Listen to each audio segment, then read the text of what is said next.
I don't know if it started or. All right, it started. All right, welcome back to another episode of the Empty Gym podcast. We got the full crew here today. Myself, Adam Pollard, and Colin Roach. We're I think the recording stopped. Oh wait, It no, it says you're didn't. recording. All right, we'll keep that in there. Yeah, so we're just here gonna talk about the national championship game from last night. Dive into a couple other things as well.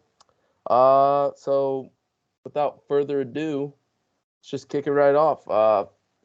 Great game last night. For some parts of it, UConn definitely overmatched San Diego State for the majority of the game, but San Diego State kept it close for a little bit at times. Went on a late run, especially. Got it cut down to 5 with, I believe, 4 or 5 minutes left, but UConn was just too much last night. Yeah.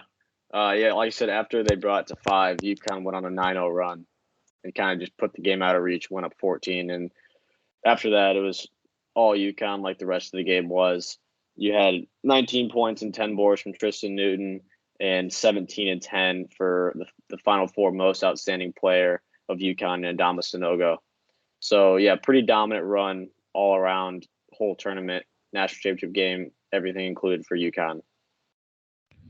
Yeah, I really think that obviously UConn didn't win a game by I believe less than 12 points, and there's really nothing different in that game. Like you guys said, that run was when 5 or 6 points. I really thought that's when San Diego State had to make a little push to try and get it closer, but UConn's just too good. Yeah, you mentioned that, Roach, about UConn not winning a game by less than 12 in this tournament. Uh, I saw this somewhere, and I haven't completely fact checked it, but I would not be surprised. They went. I know that they went undefeated in the non-conference, but I think they also won every non-conference game they played in by double digits.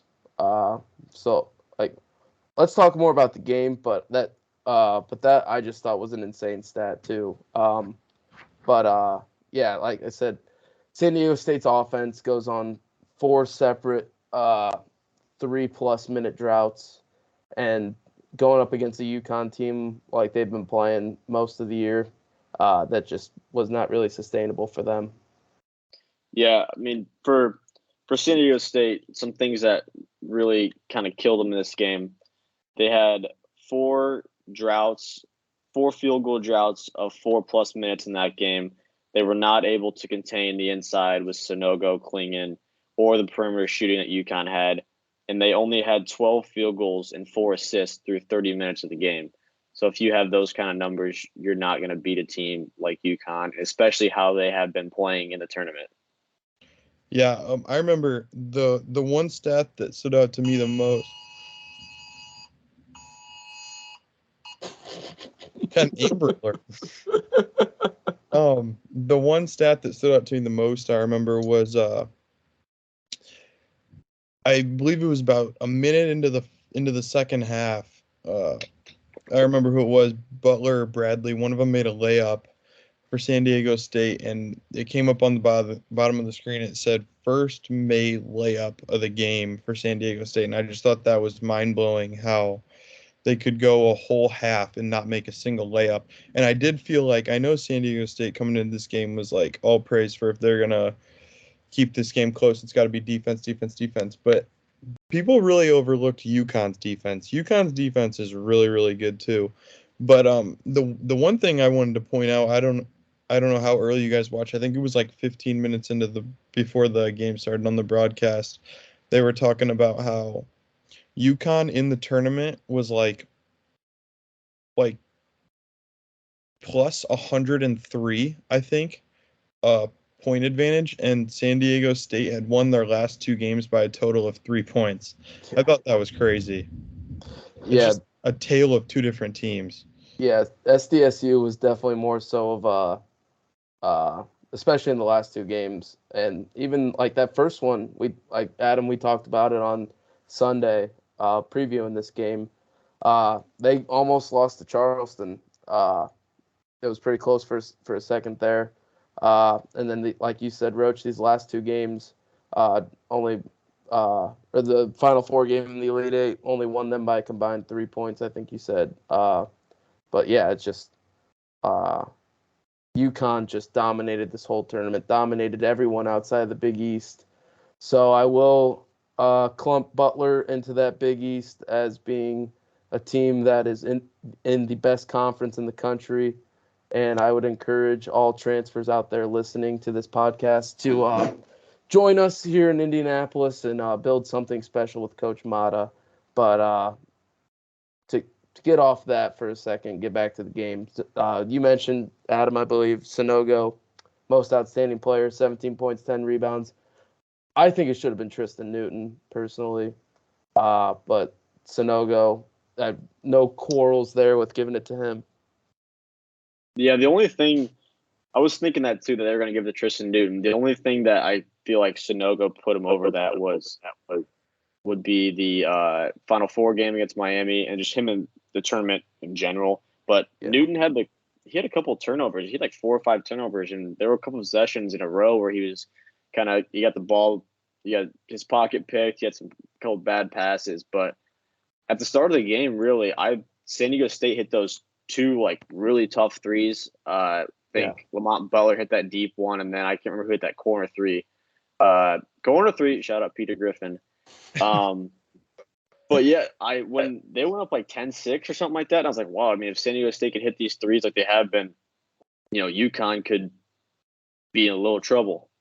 And then after that, San Diego State just kind of went downhill from there. Can I say something quick? I Go ahead. unfortunately have to leave the meeting because my town is currently about to get hit by a tornado. So, I am being informed by my family that I need to go downstairs. You do All that. right. Stay safe. I'm sorry about this. Hey, you're No all worries, good, man. man. Stay safe. Bye. See you guys. All right. Okay. Prayers out to Morton, Illinois. Yes. Hopefully that storm doesn't hit us too hard back home. But yeah, I guess let's get back into it. One soldier down, but yeah, UConn. Like we've been saying this whole time. I especially in that second half, I feel like SDSU just got themselves into a hole a little bit with foul trouble. Not necessarily by a player specifically, but just in general. Like I think UConn was in the bonus with like 14 or 13 minutes left. And they're in the double with like 10 or 11 minutes left. Ended up going 24 of 27 from the line, so that was huge for UConn being able to expand that lead. Yeah, once I saw that UConn was in the bonus with 13 minutes and then double bonus, like you said, with 10, I thought, I mean, the game was pretty much already over in a way, but right when that happened, I was like, hey, UConn's got this. If they're shooting free throws for the rest of the game when a foul is called, whether it's shooting foul or not. But yeah, San Diego State got in a little foul trouble. Not really much in the first half, but second half they started to commit a lot of fouls. What definitely helped San Diego State out and limited the inside power that UConn has was their center not getting those quick fouls like they were talking about in the broadcast. That definitely helped them out a little bit to keep the game within somewhat of a reach. But yeah, if their center gets those fouls, I think Klingon and Sonogo are much more dominant than they already were this game. Yeah, I mean, San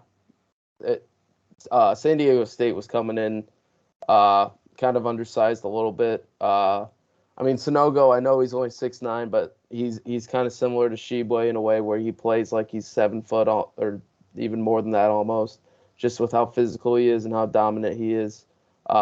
It's really tough for anyone to contain him, and then you add foul trouble into that, and it just gets even worse. But I feel like this was just like kind of a picturesque way to end it for UConn.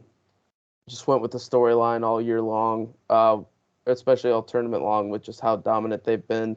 So I mean, like we said, San Diego State, with how many scoring droughts they had, how many field goal droughts they had.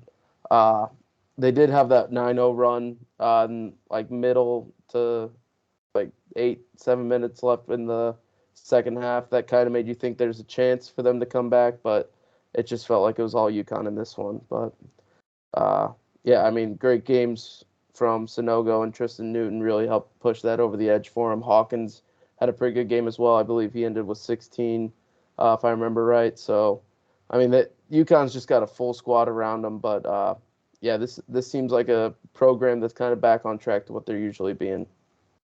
Yeah, and hats off to San Diego State really for this Final Four national championship run. I feel like it kind of got diminished a little bit and kind of under the radar with you had the 9 seed Florida Atlantic making the run to the Final Four, and then obviously Princeton upsetting Arizona in their region of the bracket. But them going through Alabama, they definitely did not have a easy road by any means to the Final Four. They beat a very good Creighton team, but for this San Diego State team, I did not see this at all coming out of the Final Four. I actually had them losing. I think I've talked about it. I had them losing first round to Charleston. Yeah, I think this is really one of the most underrated Final Four runs that we've kind of seen. I mean, they're a very good team, but I don't think anybody put this team in the Final Four, let alone the national championship. Yeah, I feel like this is one of those Final Four runs that might get kind of lost just because of how good it was. And like you remember like the 2011 UConn run, especially like starting in the Big East tournament with how good Kemba played. And then like all the close games they won in that tournament. But you don't really I feel like this one won't be remembered the way it should, just with like how dominant it was, and people will kind of forget about it a little bit. But this was just an insane run that UConn's had these last 6 games, and just the way they've played outside of the Big East as a whole is just phenomenal.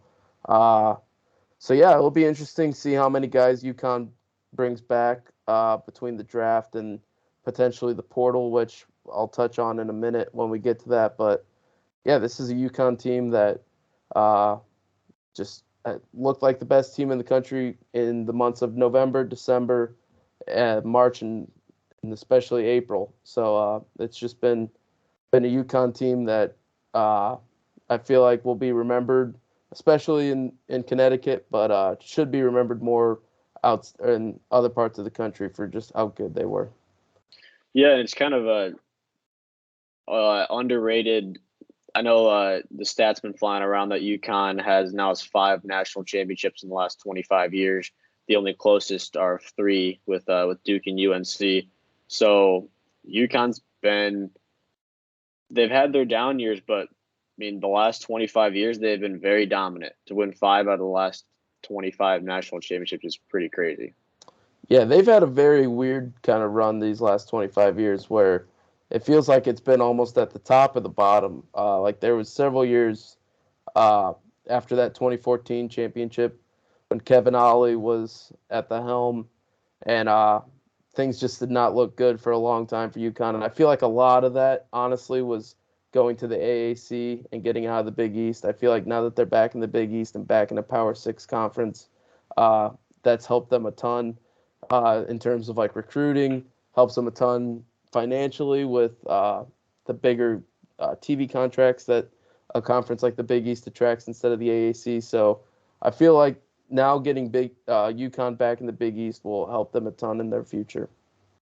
Yeah, and like you said, let's see who they can bring back and bring in with recruiting and the transfer portals. But this team looking pretty good, and I wouldn't be surprised to see them at the top of the leaderboards next year. Yeah, you got a guy like Caravan who will be back for sure, I would bet, as a freshman this year, has started the second half of the year. Been a pretty good shooter for them. You lose Calcaterra, I believe. I think he's out of eligibility. He might still have a 5th year, but I'm not 100% sure. Sonogo is one I'll touch on in a second. He might not be sticking around, but like I said, we'll get back to that. But I think Tristan Newton's out of eligibility, and then Jordan Hawkins is definitely like a lottery pick. So it'll be interesting to see how they rebuild this. But for this year, just dominance. Do you have any last thoughts on this one? Not really, no, other than just we touched on it, but just the crazy run that they've had this entire tournament. Yeah. Yeah, I wish we could have been able to talk about this game a little bit longer instead of just like 10, 15 minutes because it's a national championship game. But besides that little run that SDSU made and this hot start that they got out to, this one just never really felt like a game. So there's not too much to talk about with this one. But yeah, it's been interesting. But you want to get into the transfer portal? Yeah, let's go. All right. I got two that touch home for me right now. Forward out of Butler, Simas Lukosius has entered the portal since our last episode. Thought he would stick around. Isn't decided to leave. Haven't got a chance to talk to him yet about it. Don't think I ever will. Don't think I want to have that conversation. But yeah, he enters for Illinois. RJ Melendez enters. This is one that if you would have asked me in February, I would have been 100% sure of that he was gone and that I wouldn't really care too much. But the way he kind of ended off his year the last couple weeks, I was hoping that he kind of got back on track and that he would want to stick around. But after a couple weeks of thinking about it, he's decided to enter the portal. Do you guys have any comments on those before I get to the one that I really want to talk about? I mean, just the RJ Melendez one.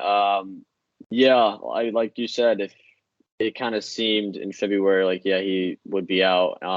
But he did start to play pretty well down the stretch, gave some good minutes. So yeah, definitely hurts Illinois. And Illinois is one of those programs that, if you stick around for a year or two, it's hard to see any of them go in college basketball. For a program like Illinois, they kind of just bring in all their players, and they're just kind of one cohesive group. And I feel like when you take one of those out, it definitely hurts a lot more than, another player leaving from another school for another fan base. Yeah. So Brad Underwood, again, will have to revamp majority of his roster. Had to do the same thing last year. Didn't work out too well. So this is kind of unprecedented waters for him after having guys like Trent Frazier and DeMonte Williams and Io and Kofi stick around for so long. Now he's got to get back into this transfer portal again. But the one I really want to talk about, something I've heard from a couple people, both Illinois people and Butler Big East people, Adama Sanogo may enter the transfer portal. Really? Yeah, that's something I've heard from a couple people. Not 100% sure on it, but and one of the guys that I talked to said it could end up being just like a Kofi type situation before his junior year, where he just kind of goes out in the portal just to kind of up his NIL money a little bit, because I don't think he's much of a draft prospect. It's kind of similar to Sheboy in a way where, I mean, like he'd be a great big off the bench in the NBA, but honestly, I think he could end up making more money in college than the NBA. So he'll probably try to juice as much money out of that as possible. But that was one that I found interesting. We'll see if it actually does happen. But yeah, I just want to get your thoughts on that one. Yeah, it's kind of crazy. For Sonogo's play style type, like you said, he could be a good big off the bench, but with how the NBA has changed, he doesn't really fit an NBA roster too well. He's kind of like a Kofi kind of guy. Like Kofi was very dominant in college, but Kofi, I mean, he had his, couple G League contracts, I think, but he doesn't really fit an NBA roster either. So he's just one of those guys. It's like, if it was 20 years earlier or 20 years in the past, sorry, I would say, yeah, he would go to the NBA. He, kind of has that Shaq type play style, but it's just kind of not the right era for him realistically for the NBA. Yeah. And he's gotten better at shooting the three. it's to the point where like I feel like he's not scared to take it, but that's never going to be the main part of his game. And for a big, uh, like it doesn't have necessarily have to be the main part of your game, but you got to be more than just a little scared or not too scared to shoot a three. You got to be pretty confident shooting three, and I don't know how confident he is with that. So I don't know, but it'll be interesting to see. I know this is one that Illinois is looking at and looking to get into those stakes if that does end up happening. But like I said, we'll just have to wait and see on that. Another guy that entered, I believe, yesterday, uh, at, I believe it's been since our last podcast, was LJ Cryer from Baylor entered. That's a very interesting guard, probably one of the best guards in the portal right now, as well as Max Abmas from Oral Roberts entering. Uh, he's been great the past 3 years. Really stood out in that 2021 tournament when they took Oral Roberts to the Sweet 16. But those are two guards that I think will be very interesting in the portal. Let's see what happens with them. Yeah, I had those two written down as well. I had two more. That would be Bama guard Jaden Bradley has entered the transfer portal, and then from Stanford, Harrison Ingram has entered the transfer portal. But yeah, there was a graphic that came out, and it was teams that want LJ Cryer on their team, or like teams that would be looking for LJ Cryer in the portal, and it was a picture of every single NCAA Division One basketball team. Yeah. He definitely will be a hot commodity. Couple that I've seen him linked to potentially would be Houston, kind of taking over Sasser's role, as well as Kansas State kind of taking over Marquise Noel's role. So also has the connection to Kansas State head coach Jerome Tang, who was an assistant at Baylor last year. So yeah, he'll be interesting to see. Abmas, no clue where he's going. That'll be very interesting to see how much NIL he can get. Will probably be the deciding factor on where he goes, which is most of these places now. Uh, but yeah, I mean, it's just a crazy time right now with all that we got going on with the portal. But yeah, you got any last thoughts on the portal? I guess I have some players that not necessarily going to the portal, but are going to the draft. One that hits home for me today would be Derek Lively from Duke has entered the draft, and he will not maintain his eligibility. Not something that I'm very surprised by any means. Kind of figured it'd be a one and done situation with him. Definitely didn't really live up to being the number one overall prospect that he was coming into the season, but he definitely started playing his best basketball at the end of the season. He kind of was on that exponential graph growing. Obviously, the thing that stands out would be those 8 blocks against that first game, or in the first game against North Carolina. Great rim protector, very good defender. I don't see him going super high in the draft. He could still be a lottery pick possibly, but I'm probably looking at him probably in the 18 to 26 range, somewhere around there, depending on what teams are picking where. But definitely hurts us. Like I said, definitely saw it coming. But one thing that this kind of does put Duke in a position now is that if we can't bring back Kyle Filipowski, the front court of Duke is going to be pretty limited and lacking.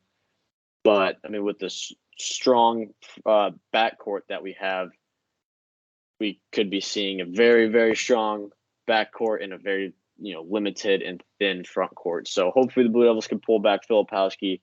I know he's been pretty active on Twitter, kind of teasing people to seeing if he can get the Twitter world fired up with it. But yes, hopefully he comes back. Two more would be Ricky Council of Arkansas is headed to the draft. Very good player, especially in the tournament for Arkansas. Could see him fitting in pretty well as like a off the bench backup guard somewhere in the NBA. And then another one would be Antonio Reeves, the ISU transfer who's on Kentucky. He is going to head to the draft. He's going to maintain his college eligibility still. Another pretty solid prospect going to the draft. Didn't really live up too big for Kentucky, especially down the stretch in tournament play, and SEC tournament play, but another good player ahead of the draft. Yeah, I feel like a lot of guys are nowadays are kind of anxious to get out of whatever situation they're in, whether that be the best decision for them or not. The grass isn't always greener, but it'll definitely be interesting to see how this all goes with the draft as well as the transfer portal as it continues to take guys out. I believe the portal closes on the 15th of May, if I'm not mistaken, but so still about a month and a half or so for guys to decide to stay back where they are or enter the portal. So it'll be very interesting to see if we get any more big names entering. I'm sure that there will be. For example, Matthew Meyer didn't enter the portal till mid-May last year. Ended up being one of the better transfers in the portal. Don't know if he played up to it, but he did at points. So it'll just be interesting to see. I would not be surprised if we start to see more and more guys enter the portal later and just kind of take a minute to think about everything a little bit more. But yeah, it'll be interesting next couple weeks for college basketball. Any last thoughts on that one? Not for the transfer portal. One thing I do want to talk about quick is I just want to get your basic brief thoughts just about this tournament in its entirety, you know, like the ups and downs of it, whether it lived up to the normal tournament standards with, you know, the Final Four not being what people pictured or maybe what people wanted, you know, TV rating. Obviously, you didn't want this Final Four, but like just basic, brief, what do you got for just this tournament in general? What do you think of it? I think obviously it was very exciting. A lot of upsets, not the exact Final Four that we would ever picture.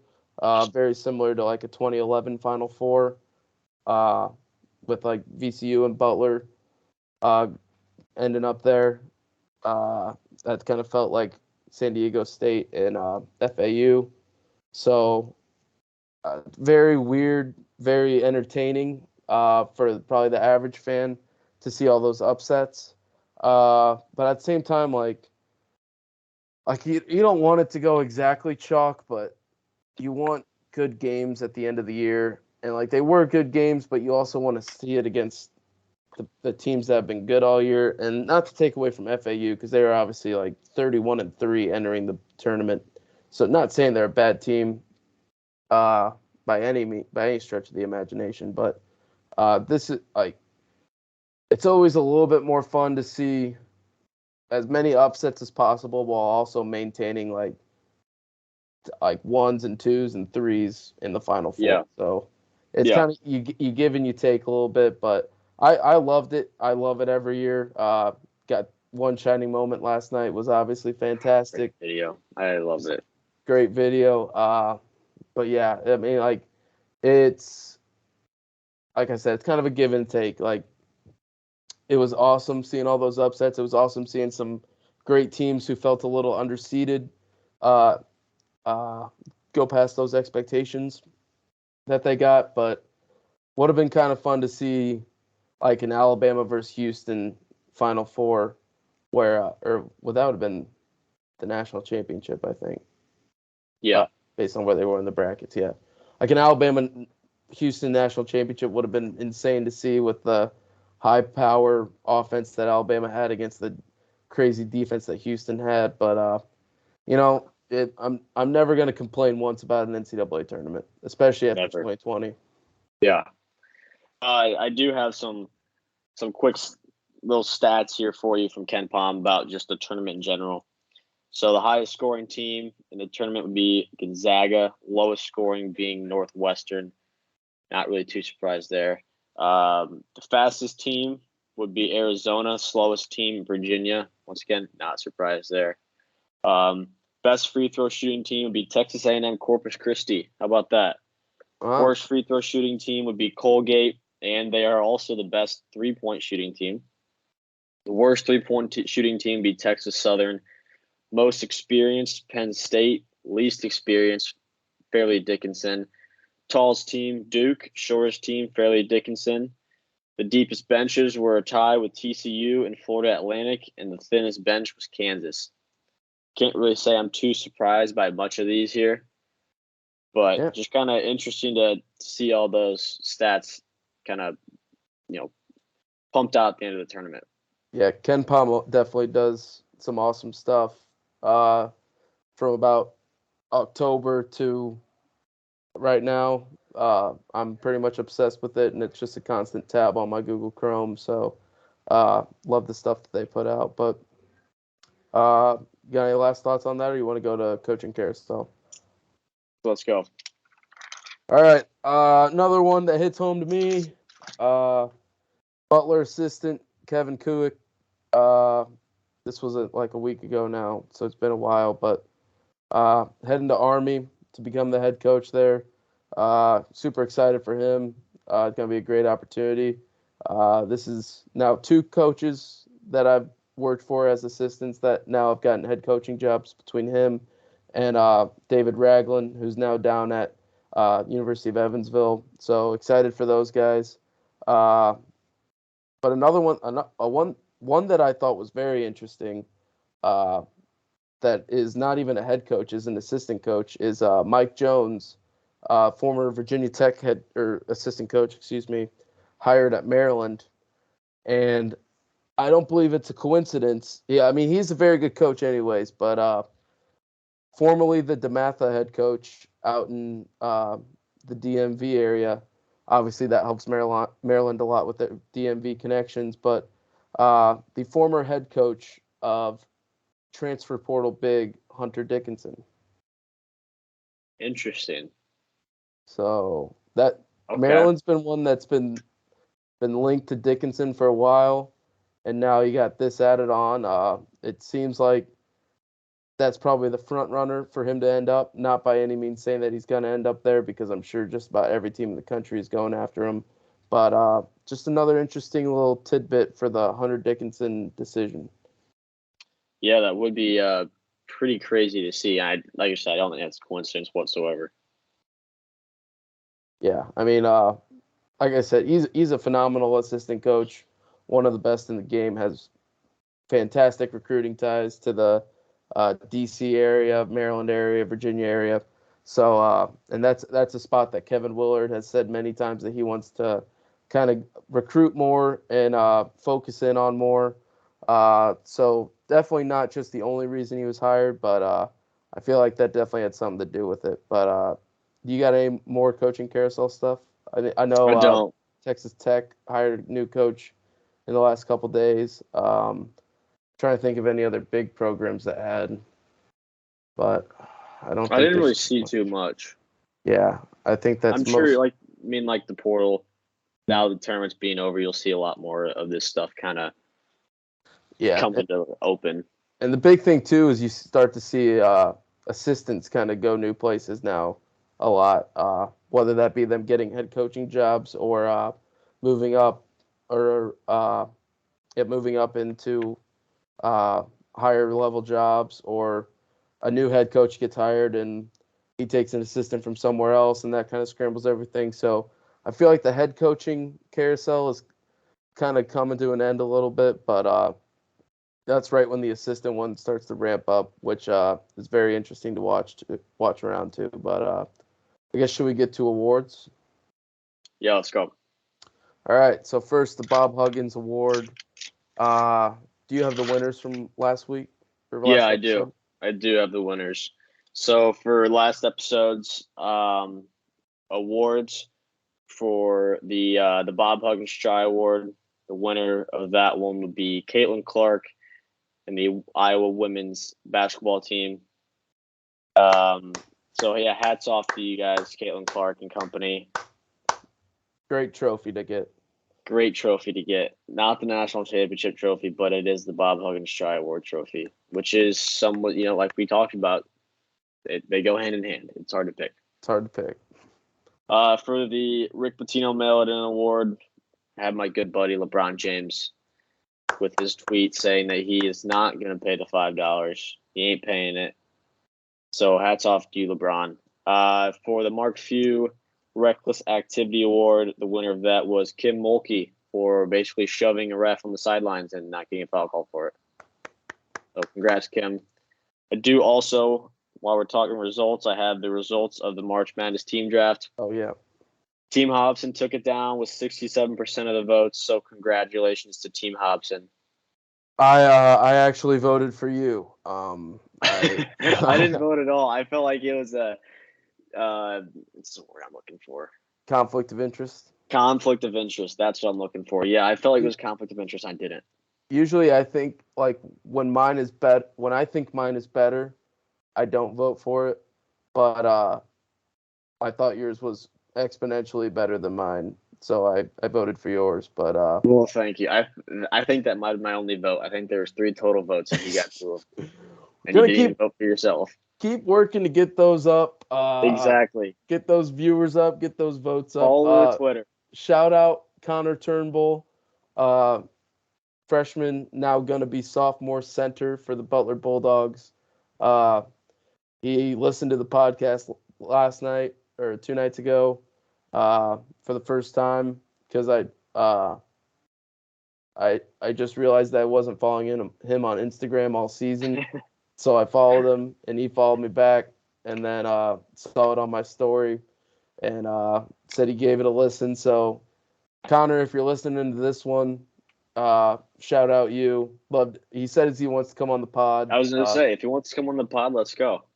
He says he wants to come on the pod, so we'll see if we can pull that one off. He said he wants to wait until the season, though, after he has a good game, so he can just get his dick ridden or something by all 12 viewers that we have. But fair enough. It'll be more by then. Yeah, but I think so too. I think we could be up to like 24 people by then. Exponential growth. Exponential growth. But you know what? Get We don't do this. Better. We don't do this for the money. Do it for the passion, for the heart. Exactly. But yeah, I guess so. Let's get into award nominations. Who do you got for Bob Huggins Try Award? For the Bob Huggins Try Award here, I don't know if you saw this, but my nomination here is the Milwaukee Brewers. I don't know if you saw this, but so for their opening day game, I don't know who they played, but for their opening day game at home, they did a flyover. So pretty cool, right? Only one problem, the roof was closed. So they did a flyover. They had it like on the Jumbotron there, the big screen they had, today's flyover, this, and the roof was closed. So you couldn't even see it. And it was a kind of a funny video where you could see this plane just flying over the stadium with the roof closed. So Brewers, you gave it a good shot. Kind of missed one of the key aspects of a flyover, which would be, having the roof open.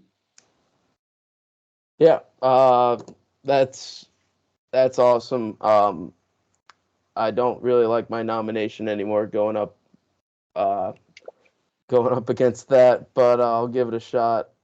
My Bob Huggins Try Award, my Bob Huggins and my Rick Pitino kind of go hand in hand, but my Bob Huggins Try Award is college basketball coaches attempting to build any sort of sustainability on a roster. So nowadays it's just impossible to. You see several teams losing multiple guys to the portal, multiple guys to graduation, and then bringing in new guys. So I feel like every year you look at your locker room in April or May at the guys doing workouts and stuff, and there's like 5 or 6 guys in there, and it's just it's just brand new teams every year now. So to the coaches trying to build any sort of cohesive unit at all, I'm nominating you for your efforts in trying to do that. And as a Duke basketball fan, that definitely hits home for me. We are one of those schools with the one and done era. Still being that, but so welcome to my world. New team every year, pretty much. Yeah. Now I get a taste of what you've been dealing with for the last 15 years since Duke started going away from having all seniors to now all freshmen. I guess it's like in the last 10 years or so. I feel like Jabari Parker was like the first real one that Duke went in on as a crazy one and done, and now they've kind of stuck to it. But yeah, just good luck, I guess, trying to make a roster right now. with the portal and NIL. But all right, Rick Pitino Mail It In Award. I'll go first for this one since it kind Go of ahead. goes hand in hand. I am giving this award to every player in college basketball for mailing it in like January once you decided you want to transfer and don't really give a crap anymore. So this is not a direct shot at anyone that I have come into contact with through my time at a specific university. This is to all of college basketball, We're but not singling anybody out. not singling anyone out, especially not people that have entered the portal in the last couple days. But I'm just kidding. But yeah, I mean, I feel like every guy, the second they get yelled at once, or something goes wrong, or they lose a game, or they have a bad game, it's just like, oh, fuck this, I'm going to the portal nowadays. Yeah, that's kind of coming to be like the NBA in a way, where Without contracts. exactly, people want out real quick when things aren't going their way. They're pulling on Kevin Durant here, Kyrie Irving. Hey, I want out. I demand a trade. It's kind of how it's becoming. Yeah, it's pretty absurd. But what is your nomination? My nomination for the Rick Pitino Mail It In Award kind of hits home for me. I think everybody's going to miss this guy on the sidelines and calling the games. Jim Nance, you've been nominated for Rick Pitino Mail It In Award. I'm going to miss hearing his voice in the Final Four. Just hearing that nice "Hello, friends" is so comforting. Nothing like it. Huge Jim Nance fan. I mean, he's been awesome. Been doing the Final Four for 32 years. I didn't even realize it was that long, but Me neither. No, I did not. uh, he's been amazing the last 3 decades. I believe he is going to continue doing golf and football. I think it's just college basketball that he's kind of ending. I think it's just kind of to give himself a little break every once in a while. Because that Final Four to Masters is, I'm sure, probably pretty tough. Yeah, I mean, he goes pretty much straight from football. I think he does like 1 or 2 golf tournaments, and then straight into college basketball with like the last 2 weeks of the regular season, conference tournaments, the NCAA tournament. So, and then straight into a full season of golf that's on CBS. So, good for him to just kind of every once in a while be able to take a couple weeks off and not be traveling around the country nonstop. So, but I wish he was staying. But it'll be interesting to see who they put in his place. I feel like I think it's Iron Eagle. I would bet that I think it is. I don't know if it came out for sure, but I feel like I heard something that was him. Yeah, I feel like Kevin Harlan would be kind of fun, but I think he's a little too much for a Final Four. Yeah, because you have Bill Raftery, that's that guy. Yeah, exactly. So you need that Iron Eagle who's like a Jim Nance who can kind of calm everything down a little bit. But yeah, great nomination and great guy and great announcer. So shout out to him. And yeah, all right. I'll let you go first for this one. The Mark Few Reckless Activity Award. Yeah, so my nomination for the Mark Few Reckless Activity Award is just going to be the UConn fan base for flipping cars, and they actually somehow got a lamppost out of the ground. I saw that. And yeah. they were like, there's like 2 guys, and they were like jousting this thing through a glass door on campus. Very reckless activity. I thought it was pretty cool, though. I mean, if you win a national championship, Yeah. you can do that. But, we're not here to play the politics game, but they are nominated for the Mark Few Reckless Activity Award. The Reckless Activity Award does not have to be a negative thing either. Exactly. This was a very like fun reckless activity. Yes, if you win the national championship, you have a pass to do that. That's just like Brian Dutcher. He was a previous Mark Few Reckless Activity Award winner. Doing a trust fall while he's cutting the nets when they after their Elite Eight win. So reckless activity. Not saying it's bad by any means. Yeah. Did you see the one where they pulled the lamppost out and it like fell and hit the guy in the head? I did not see that. I was wondering how they got out of the ground. I mean, they probably had like 6 people just trying to like rip this thing out of the ground. Yeah, it might have been the same lamppost they used to break that door, but yeah, there was just like they like shake the lamppost and pull it out, and then it just goes straight, smokes a dude in the head while he's like running around in circles, and then he just drops. I hope he's okay, but it Yeah. was a pretty funny video to watch. Not gonna lie. The video of them flipping the car was funny too because they flipped it over and then everyone just ran away because no one wanted to deal with the repercussions that came from it. Yeah. So they just flipped it and everybody just ran away. Yeah. All right. For my Mark Few Reckless Activity Award, I will go back to baseball and I will go back to Milwaukee. I don't know if you saw this, but the video of the Brewers fan who was standing in the middle of the concourse and takes his pants off and starts peeing in the concourse. I did see that. Yeah. I saw that video and there's like a security guard that comes up, but it's not a security guard, it's like an usher. So it's like a 60-year-old man who just like doesn't know what to do. And he's just like looking at him, like trying to get on his like walkie-talkie or something. And then his buddy's just taking a video. He's like, opening day, opening day. Yeah. And he was in the middle of the area. Like he wasn't like trying to hide it by any means. He was just right in the middle of the area. Just great video.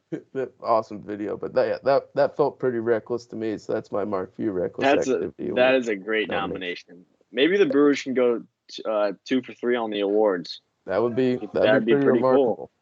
Pretty remarkable. All right.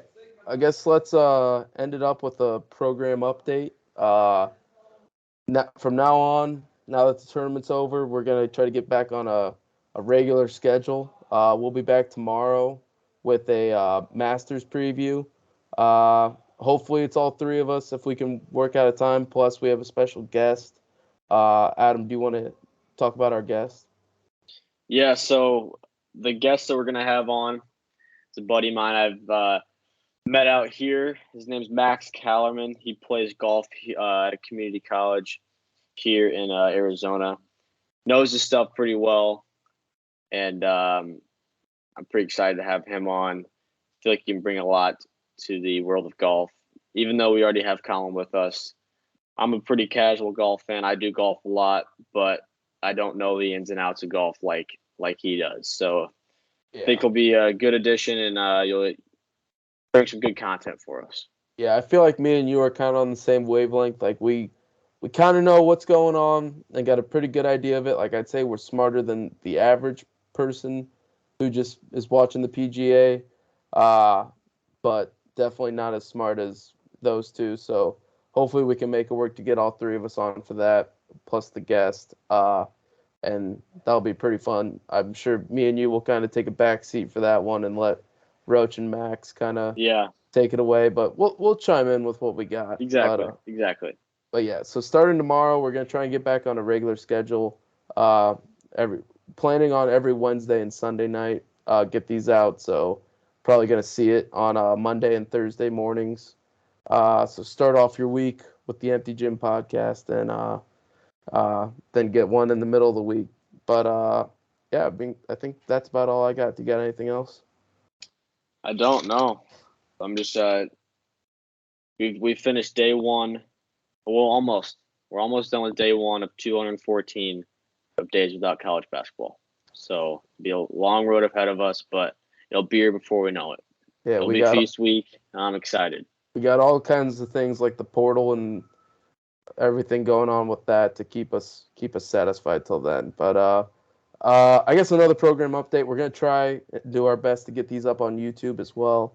I know videos available on Spotify, but we're gonna try and get the video up on YouTube as well. So we'll have it available on all podcasting services with video on Spotify as well as a YouTube channel, hopefully. So we're gonna try to work through that. None of us are great with technology and the media game, but we're working our way through it. So we'll try to get that for you. But yeah, I think that's about all I got. So yeah, we'll be back tomorrow with a Masters update, and college basketball's over. So Just have to get through it. But yeah, we'll see you tomorrow.